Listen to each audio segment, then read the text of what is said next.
Hello and welcome back to the Customer Success Festival. I hope you found a presentation that answers your burning questions. If not, don't forget to join our Circle community where you can network with hundreds of other customer success professionals. If you prefer networking face-to-face, then you can join our virtual networking session on each day of the festival. Check out the schedule for more details. And now for our next speaker.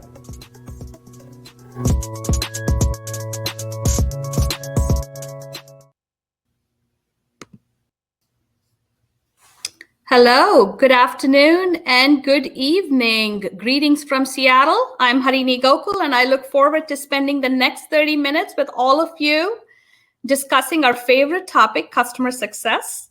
And it gets even better because we're going to talk about growth in customer success and how customer success can accelerate value realization and growth for you and your customers. So thank you for joining us today. I see we've got a range of folks here, some from hello from India and hello from the UK. I love that. What a great diverse group of folks. I hope you're having fun. Now, like I said, we've got a couple things today. We're going to start with how do we move customer success to offense, right? So normally in the past, when I started working on all things customer success, anytime this topic would get surfaced, it would be likely related to something that was wrong or that had gotten broken, right? So think about churn, think about escalations, right? Customer success was this reactive lever, something you did to fix when things went bad. We were the folks that took the phone calls, that took the emails that nobody else wanted to take.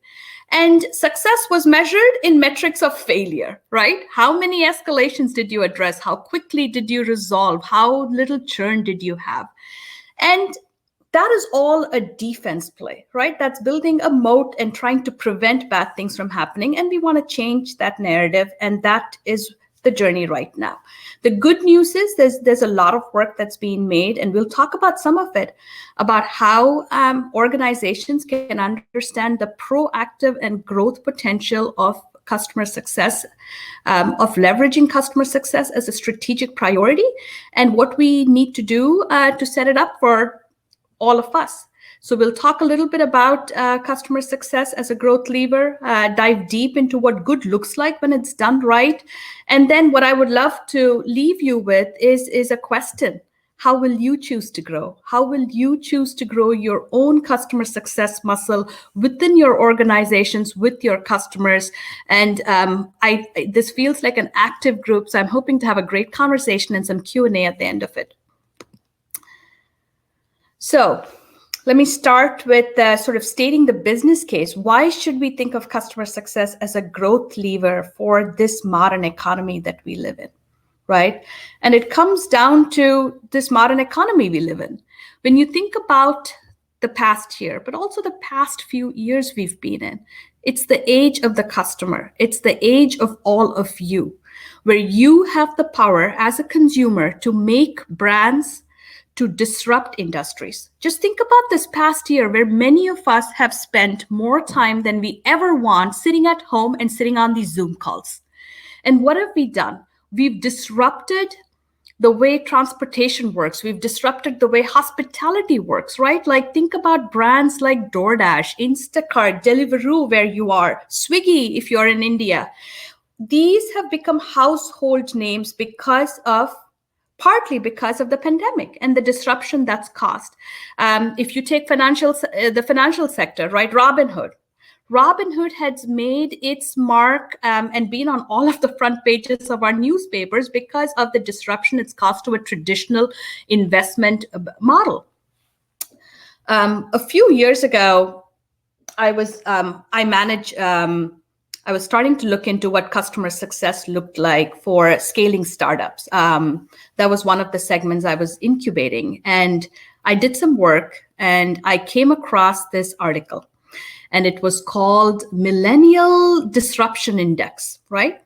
Go Google that if you like. And there were some interesting stats that came out of it. And I want to share a couple with you. The first one was that 73% of millennials would rather go to Amazon or Google than to a traditional bank. And so you're like, yep, that makes sense, right? Especially now that you see it manifest itself in things like Robinhood and Stripe. You're like, I understand that. But this is what really made me laugh out loud. More than 70% of millennials would rather go to a dentist, their dentist, than go to a bank. That tells us everything we need to about why we are seeing this disruption and why the customer experience is key as we evolve in this modern economy, and why the consumerization of businesses is becoming such an important force multiplier for us, right? We have consumers, whether it's Peloton or otherwise, who are looking to think about experiences and their own personal journey in everything they do, whether they are taking on a traditional sort of business function like banking or investing, or whether they are, working out. So they want their own personal journey and experience reflected across everything they serve and use.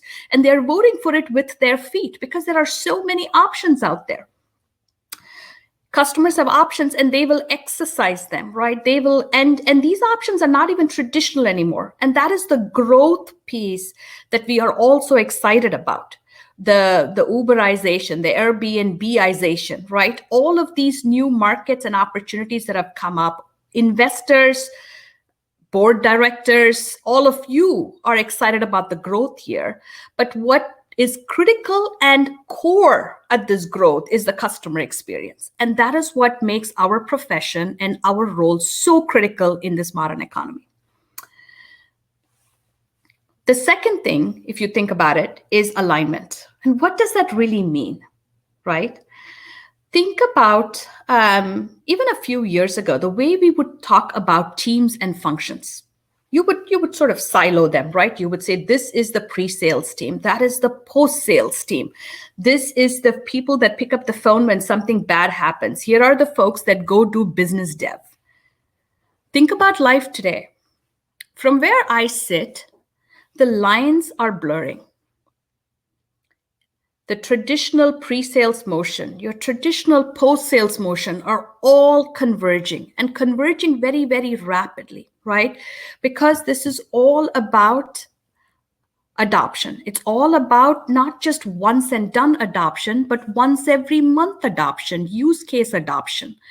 So I think as digital transformation accelerates, as our software businesses translate more and more to subscription-based businesses that move away from this once and done to this monthly use case adoption-based model, as B2B customers increasingly expect consumer-like experiences, right? Back to the Peloton and the DoorDash examples, organizations that have a core customer-focused culture and are focused on the customer experience are going to excel, which is another reason why this role, this profession, and all of you on this chat today are critical to success in the new economy. And I'll wrap it up. It gets even better because there is impact to all of this work. As we grow, as we continue to put the customer at the center of our journey and coordinate around that, there is impact. There are many studies. I pulled up a Walker study as I was doing my homework and looking for the latest numbers for 2020. And I saw that customer experience has now overtaken price and product as the brand differentiator. Again, thanks to all the options available, right? Price is a race to the bottom. And that is not a winning game. Product used to be core. And product is still core, right? When you fund a startup, you start with the CTO, you start with the product, and you talk about the product market fit, and that is core. But what is very telling is customer experience has overtaken both of them to be the key brand differentiator. So by combining the deep product knowledge that many of us have, right? As CSMs, we straddle this technical aspect where we have a deep understanding of the product, the technical features, and the attributes. And then by adding and complementing it with business savvy, right? With an understanding of what our customers want, with the ability to communicating and engage with customers, CSMs are instrumental in bringing it all together and driving impact. And I saw this report where, and a number of us work with SaaS companies, and SaaS companies that invest in improving the customer experience actually improve their revenue up to $1 billion or plus. So that there is real dollar impact. We've moved away from the fuzzies of like, oh, satisfaction. Satisfaction is still good. All of those are good. And we're adding on this very powerful, tangible, quantitative dollar impact. When you invest in customer experience, which is one of your top 3 brand differentiators, you improve valuation, you improve your bottom line, and we end up becoming cost of revenue versus a cost of goods sold, which to me is an incredible step up and the right way to progress the customer success journey. So for all of these reasons, I think customer success is the growth engine for the new economy. And now that we all understand that, let's move on and talk about how we make all of this real, right? Talk is great. We all know it's important, but what you're really looking for is, what do I go do? How do I go work with my teams, my investors, my customers to make this real? And I'm often asked in many conversations, do you have a formula, Harini, for customer success? Do you have a playbook? And my response is, no, I don't. I don't believe in formulas. I don't believe in playbooks, and neither should you, because there is no one size fits all. But I do know this. I do know that it's important to ask questions. I start by wanting to understand what drives my customer and what they care about.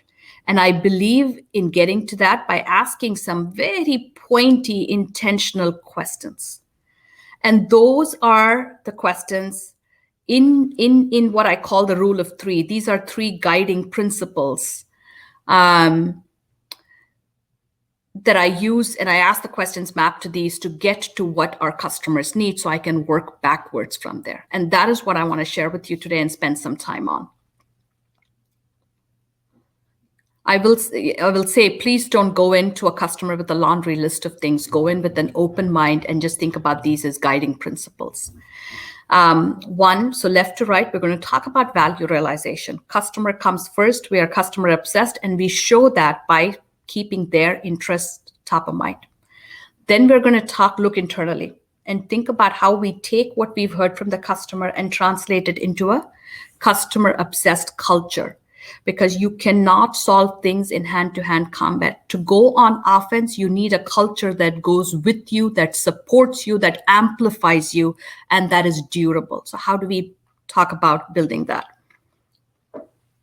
And finally, we talk about how we think about insights and data and signals, and how we can make the news versus just report on the news, because that's another differentiator for us that takes us from defense to offense, from the reactive side to the proactive side. And I'm loving all the questions I already see on the right here. So I cannot wait for Q&A. So let's get through this and then we'll talk Q&A. Okay, so value realization for our customers. What are we doing here? It's very simple, right? We start with our customers and we work backwards from there to help understand what they think of as success. And that is what we want to accomplish and or execute for them. Helping our customers find the value and really get the outcomes that they want for their businesses. And I believe in the rule of 5, the rule of 3 or the rule of 5, odd numbers rule. But 5 questions I ask to help me understand what is really important to my customers, what value looks like for them, right? And the first question, and I believe the most important question, just if you take one thing away, take that away. Who are your customers' customers? Now, I work with Fortune 500s. I work with small, medium businesses. I work with hyperscale startups, and I work with platform providers, ISVs. Across all of them, what I do know, regardless of whether you're a B2B model, a B2B2C model, a B2C model, everybody has a customer, and that is what that customer is thinking about, right? So your customer cares about their customer. So if I'm a food delivery app, what I care about in a very competitive marketplace is how quickly is my customer able to navigate my menus, search on my site, get options. And then that gets them, if you draw the thread, to thinking about AI ML solutions that are a best fit for them that you can advise them on. But if you don't know what problem they are solving for, you will not be able to deliver the value they need. So question one, start with your customer's customer and understand who they are trying to serve. Then comes all of sort of the reasonable things we do, right? What are your customers' priorities?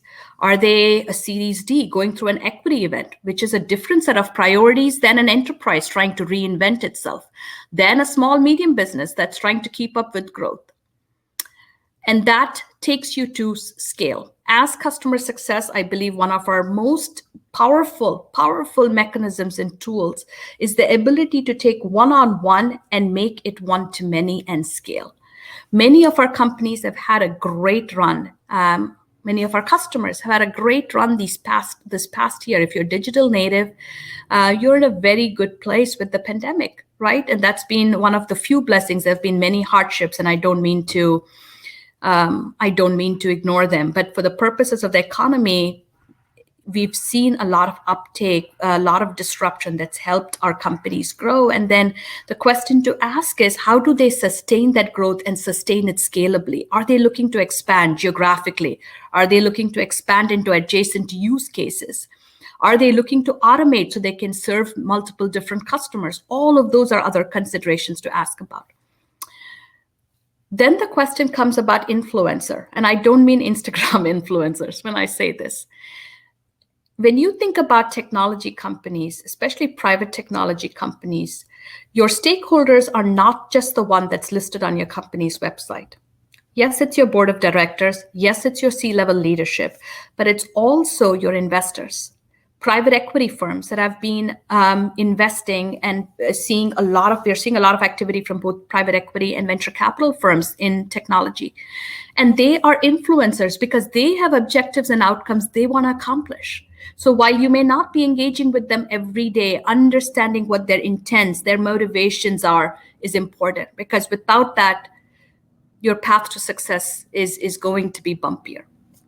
And all of this gets you to what I call what good looks like, right? What does success look like? And for that, I use another rule of three. It's called 10, 10, 10. Think about success near term. So the first 10 is for 10 weeks. It's important to have quick wins. It's important that builds credibility, it builds trust. It's not artificial, but think about what good would look like in 10 weeks, whether it's having a conversation with someone you don't know, whether it's starting a proof of concept, whether it's starting a workshop. So what does that 10 look like? Then think about 10 months. That's the second 10. What does good look like in 10 months? What progress on a product roadmap would you want to make? What progress in an executive conversation would you want to make? What progress would a customer want to make on their metrics, churn, retention, attrition, pick a metric they care about? And the final 10 is why I think we are truly strategic. It's 10 years. Your third 10 is the long-term horizon thinking. And that is where all of this intelligence really helps you as you think about their customers, their investors. What is the long-term plan? Ask your customer the question. Where would you want, if you're a tech company, where do you want to be on the Gartner quadrant? Where do you want to be in X years, right? And in technology, 10 is you can pick 1, you can pick 2 years, but pick a year that's a long-term horizon goal. And that helps your customer know that you are in it for the long haul, that you are working with them to accomplish not just their near-term goals, put out their near-term fires, but actually think with them strategically longer term. Any questions?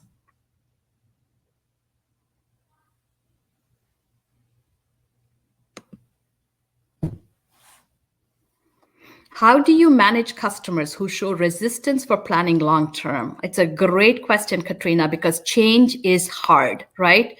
Change is hard. And if we all had our ways, we would love our lives to be a certain way and stay that certain way. And so when you see resistance, know that that's okay. So accept it, right? Back to the point of change is hard. Some of it may be forced upon us. Some of it we may want. Regardless, it's a tough conversation. I normally start with a couple of things. I start by understanding why somebody is resistant. And that comes with a series of questions, right? Is it because of changes in the market that they don't have control over? Is it talent? Is it P&L? Is it something else? So spend some time asking questions and deeply trying to understand. And that sounds like a simple thing, but it's hard, right? There is no mechanism or formula that'll help you get to it. But ask like the power of 5. Ask the 5 questions to get somebody to start understanding root cause.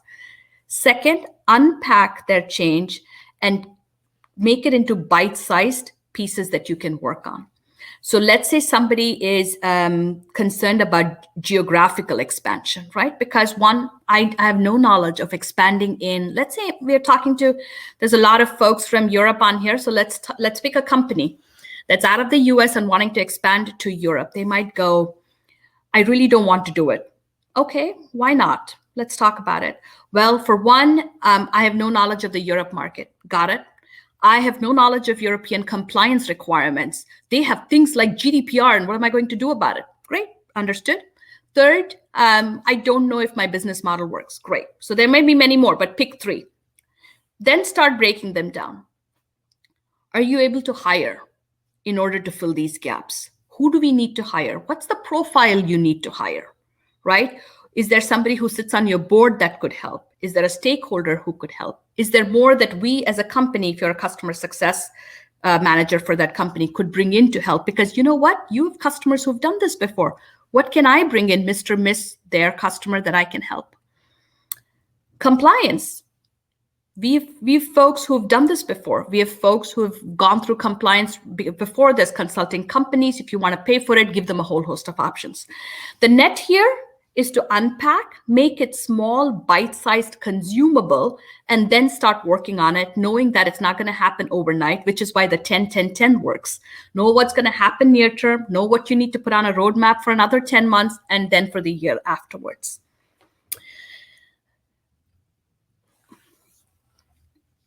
There are many tools I use. Asana is one of them. I'm not invested. There's no conflict of interest, but I use Smartsheet. I use Asana. There are many different tools I use to track plans and key milestones, and happy to talk about it as well.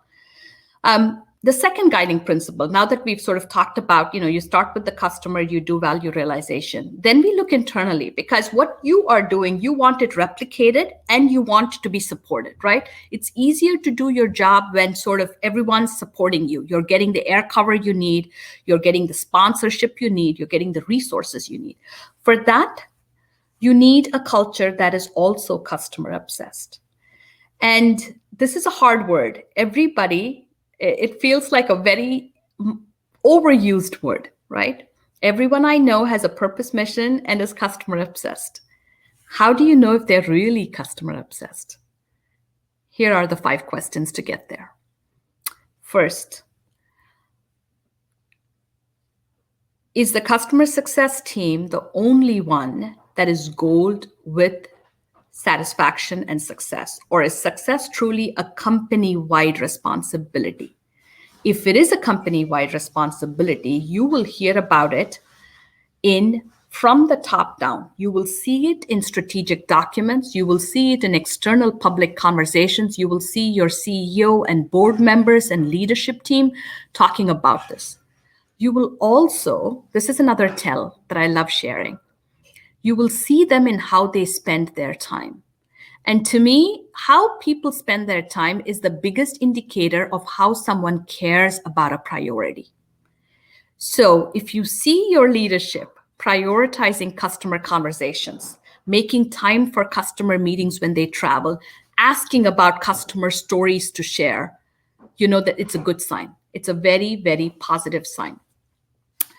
Another thing, if you're interviewing, if you are having career conversations with people, but especially this is a great tool when you interview to know if you're going into a company that truly thinks of success as a company-wide responsibility, is ask everyone you interview, how are you contributing to customer success? HR, operations, regardless of where they are, they should be able to articulate their value add. If not, know that if you have work to do. The second thing is how we think about a 360 understanding of the customer experience. And I think about it as, I call it snout to tail. I'm a big foodie, so I love thinking about things in terms of food, but it's the 360 experience, right? Are we being intentional in having an integrated perspective that thinks about the customer journey across the life cycle, across functions, integrating things together? Are we thinking about it from their perspective as a journey, or are we thinking about it from our perspective in terms of silos and functions? That's another indicator. And that translates into how we are organized internally, especially with your sales and engineering teams. I have worked with and I advise companies that are early on, and they ask me, where should I have my customer success person? Should I even have a customer success person? And my response is yes, yes, always. And when is yesterday. But where you embed your customer success resources is important, right? When I am early on, when I'm starting out, or when I'm mature, one connection I always need is my product, service, and engineering team. Being closely connected to them, so you're able to surface requests upstream quickly. You close the loop on the feedback you hear is critical. So I'm a big advocate of close connections with our services engineering teams. And also similarly with your sales teams, right? Are you sitting in a pod with your account manager, with your solutions architect, and the customer success manager for every account is something to think about. Making sure that you are working well with your sales manager to make sure that you're advocating for the customer, but also sharing things about the customer experience that your sales manager might not know about is critical. The more we do this, the more we solve for problems upstream, which means you continue to be proactive and you're doing fewer reactive things downstream. So build mechanisms, build approaches to create product requests, to create feature requests, work with your sales manager to size it, because sizing is important. It tells people how big the problem is, how big the opportunity is, and make sure you have regular conversations with your service teams so they understand what feature functionality is being used, what else needs to be invested in, and how important it is. So thinking the one thing, if you want to take away from this slide, I'll say customer success is a team sport.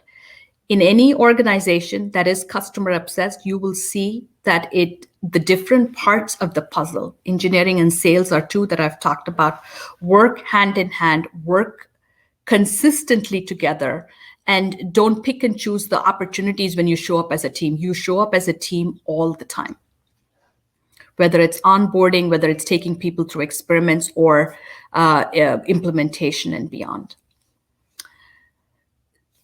Again, the other piece I'll talk about is hiring and talent. If you are out there hiring, I know I am, it is an incredibly tough market, right? Everyone understands customer experience, and skilled customer success professionals are hard to find. So making sure that you're bringing in the right resources and then setting them up for success by having these conversations is important.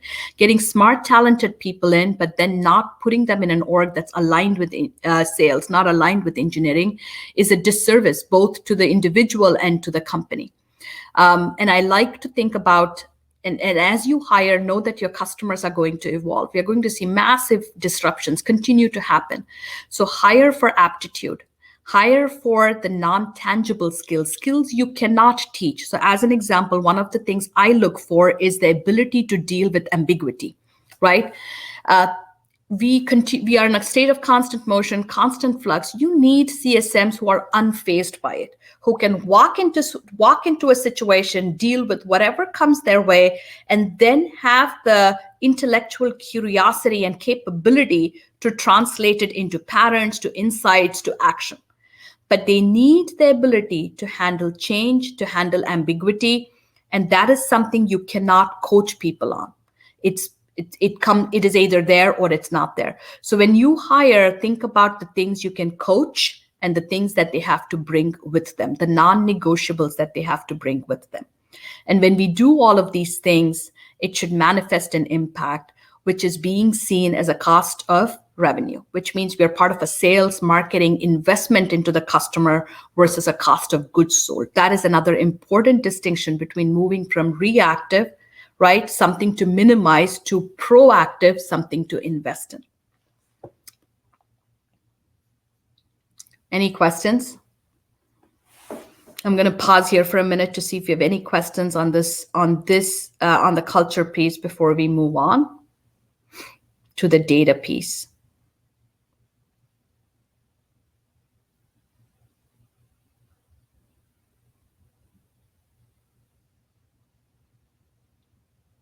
Okay, you're still thinking about questions. Let's go to data and see what it looks like to have a solid data and insights practice and muscle. And I pick things that I think are overused or misinterpreted, and I get very clear on what good looks like for each one of this. Data is never the problem, right? You have more data than you can use. We collect more data than we can use. So it comes down to 5 things to make sure that you're using your data the right way and you're using it to solve customer problems. First is customer health, making sure that you have a comprehensive way to think about health that's not just reactive but proactive is important. And that is a mix of metrics that are leading indicators. It's a mix of lagging indicators. You may need some of that, but it's also the intangibles. And I'll get to that in a minute. The second, as you measure individual performance or your organization, think about what you're measuring for. Are you focused only on metrics of failure, which is when things go wrong? Going back to churn, going back to escalation. Am I only measuring time to resolution as an example? Or am I measuring metrics of success? When my customer solutions managers, success managers experiment, when we create POCs, when we do workshops, when we do innovation sessions, it is easy to start from a place of failure because that's what creates the noise.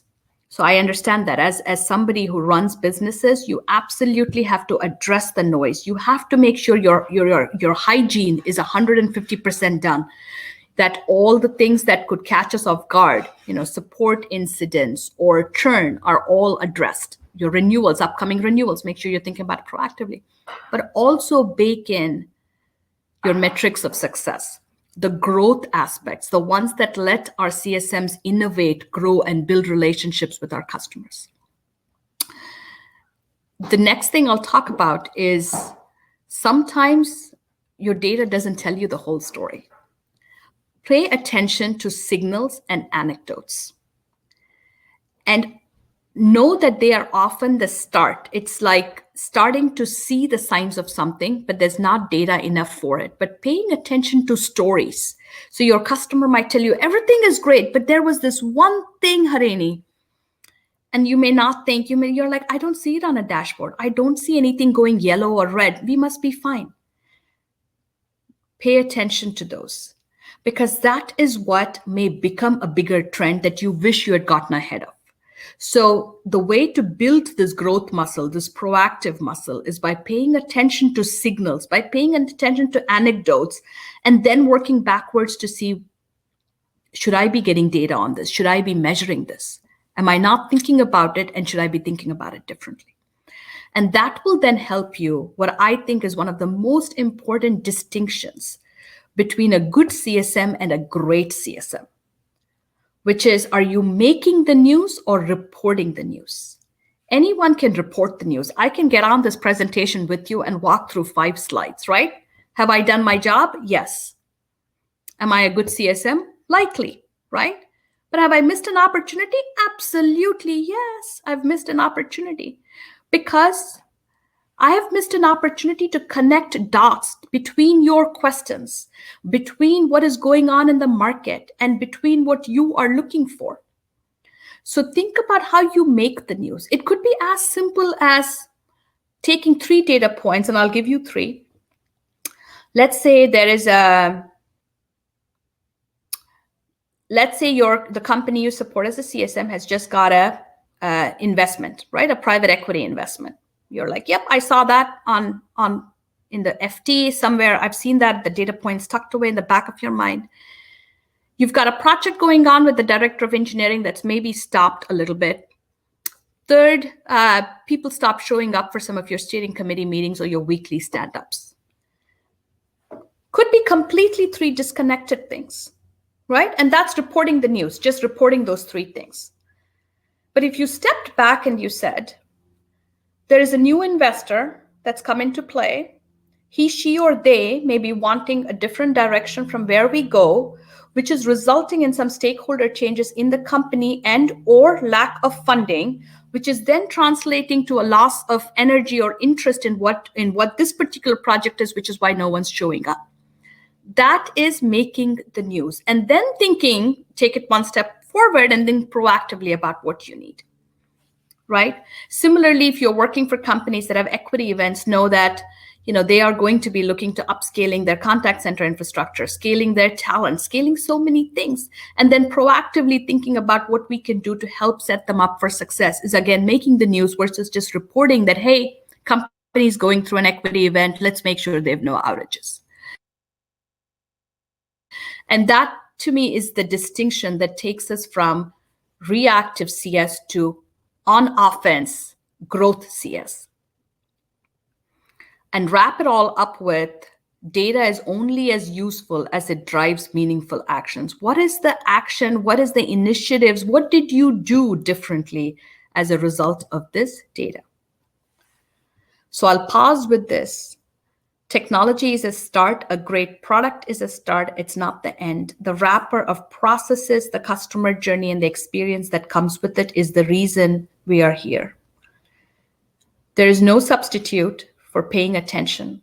Life as a CSM is as much in the intangibles as it's in your dashboards. So pay attention to your customer and to your customer's customer. And finally, know that things are always changing. So once you have something that works, rinse, repeat, and then prepare to evolve it. Thank you.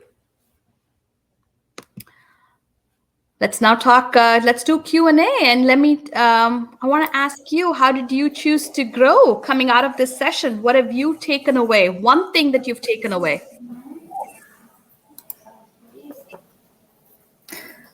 Hi, Harini. Thank you so much for that presentation. Of course. So just while we're audience. Awesome. While we're waiting for the audience to come through with their what they've taken away from the session, we do have just time for a couple of questions. So I know you obviously answered quite a lot of them along the way, so we've got a really thorough presentation there. Christopher actually asked if you might be able to mention the study that you mentioned earlier, and might be able to repeat that, where CX overtook as a brand indicator. Oh yeah, the Walker study, 2020 Walker study was the one. Yeah, I'll send the link over. Perfect. So we've got all those comments coming in now. So Lisa has said, yes, CS is a company-wide responsibility. That's what Lisa's taken away. Katie, do you have any recommendations on tracking and communicating signals or anecdotes so that the entire teams can listen and see trends? It's a great question. There are many different tools. I don't want to advocate for any particular tool. A lot of the companies I've worked for have created their own tools. What I would think about, Lisa, was it Katie or Lisa? Katie. That was Katie. That was Katie. Okay, so Katie is think about a voice of the customer listening mechanism. It could be as simple as an Excel sheet. Put a tab, but make it by customer and include all the different functions that engage with the customer. Every week, have them put one insight or data point into it. End of the week, get the team together in your weekly stand-up and just look through it left to right. You will be amazed to find that everyone has a different take on it. But that is one way in which you build a listening mechanism. There are also some proactive telemetry-based tools. So there's a lot of AI ML tooling around this that can help you not only look at current data, but look around the corner and say, if yes, if this, then this is the outage that's coming, so beware. Amazing. Thank you so much for that. I think hopefully, Katie, you found that very helpful and answered your questions. So we're coming to the end of the session, running out of time, but we do have a couple of comments. I'm sure you can see them there, Harini, from our audience about what they've taken away from the presentation. So thank you very much. I'm afraid we will have to wrap up, but thank you so much. If you have any more questions, you can connect with Harini on LinkedIn, just up there in the corner. And you can also join our Circle community to ask any questions and network with everyone from the event. So, fantastic. Thank you, everyone. Have a great Thursday evening, afternoon, where you are, or morning if you're here on the Pacific, if you're on the West Coast of the US. You are a great audience. Thank you, Gemma. Have a great session. Thank you for joining us. It was great to have you here. Bye.